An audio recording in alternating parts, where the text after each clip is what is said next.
Hello student, আজকের এই ভিডিওতে আমি তোমাদের সামনে আলোচনা করব বিকম সেমিস্টার 4 যে তোমাদের ট্যাক্সেশন 2 সাবজেক্ট আছে, এই সাবজেক্টের বেশ কিছু থিওরি আছে, থিওরিগুলো নিয়ে একটু ডিসকাশন করব। ঠিক আছে, কি কি থিওরি তোমাদের প্রথমে ইম্পর্টেন্ট যে থিওরি তৈরি করা হয়েছে, ঠিক আছে? তো দেখো, ক্লাব কোন কোন চ্যাপ্টারে থিওরি লিখতে হবে আমি বলে দিচ্ছি। ক্লাবিং থেকে তোমার একটা 5 নম্বরের থিওরি আসবে, ঠিক আছে? ক্লাবিং থেকে তোমার পরীক্ষায় একটা 5 নম্বরের থিওরি আসছে। তারপর টিডিএস থেকে তোমার পরীক্ষায় একটা 5 নম্বরের থিওরি আসছে, ঠিক আছে? Provision for filing of return থেকে 5+5 দুটো আসছে থিওরি, 10 নাম্বার। এখানে অ্যাসেসমেন্ট অফ রিটার্ন থেকে তোমার পরীক্ষায় 5 নাম্বার থিওরি আসে। এই থিওরিগুলো আসছে। তো চলো তোমাকে থিওরিগুলো একটু বলে দিই কি কি থিওরি দিয়েছি। তো দেখো, ক্লাবিং থেকে কি কি থিওরি দিয়েছি। দেখো, কোশ্চেন তো সেট করে 3টে, তার মধ্যে দুটো কোশ্চেন খুব ইম্পর্টেন্ট কোশ্চেন। এই দুটো কোশ্চেন তোমরা দেখিয়ে দিও। State the provision of the income tax act regarding clubbing of income of minor with the income of parents. তো বুঝতে পেরেছো, মাইনর যে ইনকাম করে তার ইনকাম তার প্যারেন্টস এর সঙ্গে ক্লাবিং হবে, এর প্রভিশন করতে হবে। আর কি, state the provision as per income tax act regarding clubbing of remuneration of spouse. ঠিক আছে, স্পাউসের যে রেমুনারেশন কি করে তার প্যারেন্টস এর ইনকাম ক্লাবিং হবে। এই সরি, প্যারেন্টস কি বলছি, বলছে যে রেমুনারেশন অফ স্পাউস ক্লাবিং মানে হাজবেন্ডের ইনকাম ওয়াইফের সঙ্গে ক্লাবিং বা ওয়াইফের ইনকাম হাজবেন্ডের সঙ্গে ক্লাবিং, এটা বলেছে। তো বলছে remuneration of spouse. 3 number question বলছে income of asset transfer to spouse. এটা অতটা ইম্পর্টেন্ট না, বাট এক আধ দুই বেশি ইম্পর্টেন্ট। ডিডাকশন। ডিডাকশনে কেন কোশ্চেন দিয়েছি, ধরো তোমার পরীক্ষায় ধরো 10 নম্বরের একটা অঙ্ক দিল, ধরো 7 নম্বর অঙ্ক দিয়ে 3 নম্বর থিওরি দিয়ে দিল, এরকম থাকতে পারে। এই জন্য এরকম কোশ্চেন সেট করেছে। কি, state the condition to be satisfied to allow rebate under section 87A of the income tax act. তাহলে 87 এর যে রিবেটের কথা বলতে, রিবেট পাওয়ার কন্ডিশন গুলো কি। আমি বলি what is the quantum of rebate under section 87 rebate. 5,500 টাকা রিবেট পাওয়া যায়। তোমার টোটাল ইনকাম যদি 5 লাখ টাকার নিচে হয় তখন 12,500 রিবেট হবে, আর টোটাল ইনকাম 5 লাখ টাকা ক্রস করলে কোনো রিবেট। এটাই বলেছে। 2 নম্বর একটা 80 থেকে অঙ্ক দিয়েছি। State the rate of deduction in respect of the following donation.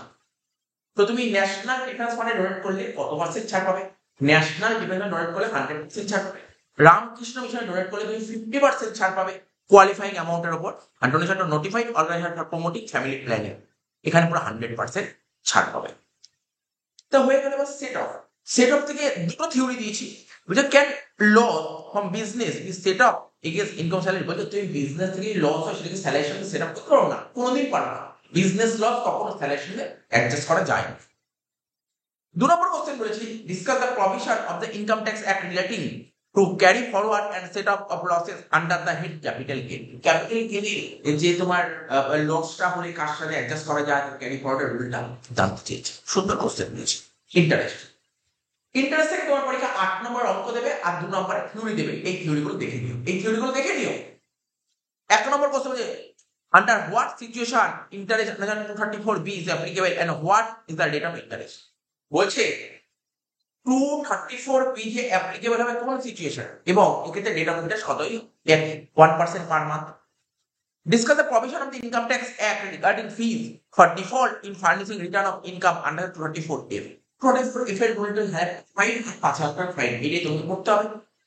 ঠিক আছে, টোটাল ইনকাম 5 লাখ টাকা ক্রস করে গেলে 5,000 টাকা, 5 লাখ টাকার মধ্যে হলে তোমার 1,000 টাকা, এটাই বলেছে। 3 নম্বর কোশ্চেন বলছে when an assessee liable to pay interest under 234A and fees under 234F। তো এই তিনটে কোশ্চেন তুমি অবশ্যই দেখে রেখো। টিডিএস থেকে পরীক্ষা একটা 5 নম্বর থিওরি আসছে, এটা তুমি মিলিয়ে রেখো। এই একের কোশ্চেন দেখো কি বলছে, discuss the provision of income tax act relating two deduction of tax at source.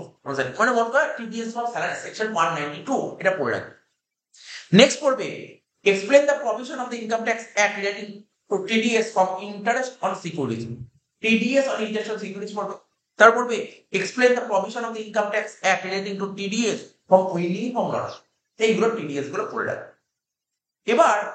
এবার দুটো অঙ্ক দেওয়া হয়েছে, ছোট ছোট অঙ্ক, থিওরিটিক্যাল অঙ্ক, এগুলো তোমরা দেখে রাখবে। ওই important question mention the rate of deduction, মানে টিডিএস এর রেট জানতে চাইছে।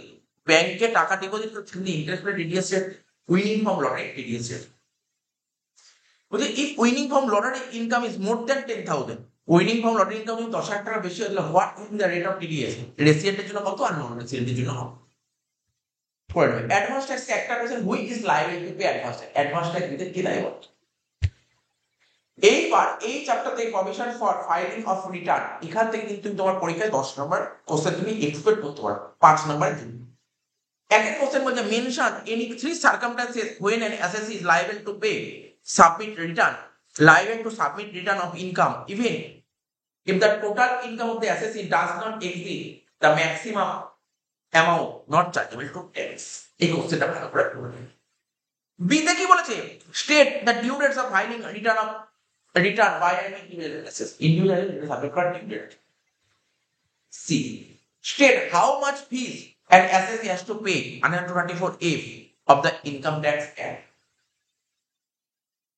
ঠিক আছে, ফিস কত হয় 224F এ, এটা ভালো করে কোশ্চেনটা দেখে নেবেন। দুয়ের question, short note on PAN, প্যানের ফুল ফর্ম মানে প্যানের অ্যাকাউন্ট ফরম্যাট অ্যাকাউন্ট নাম্বার, এটা শর্ট নোটস করে রাখবেন। Mention any two transaction where quoting if PAN is common.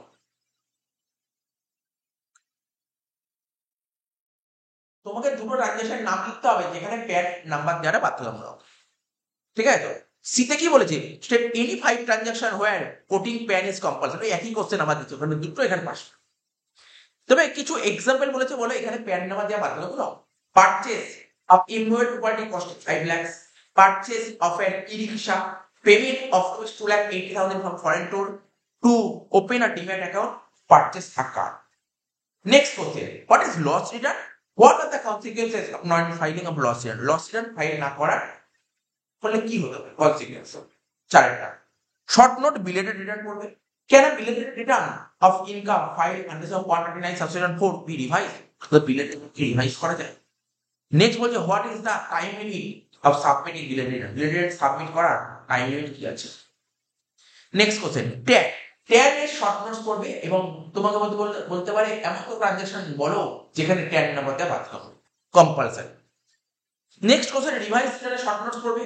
when can a revised return be submitted? ঠিক আছে, state the time limit for the submission of such return. Assessment of return থেকে পরীক্ষা দেওয়া 5 নম্বর sure short আসছে একটা question.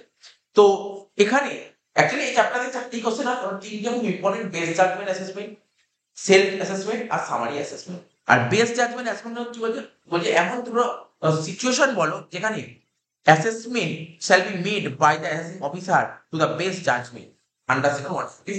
এই কোশ্চেনটা পড়ে। লাস্ট কোশ্চেন, রিফান্ড থেকে হু ক্যান ক্লেম রিফান্ড কে ক্লেম। তো এই থিওরি গুলো পড়বে যেগুলো সবুজ কালি দিয়ে হাইলাইট করা আছে, এগুলো তো তোমার মানে ছাড়াটা প্রশ্নই হচ্ছে না খুব ভালো করে।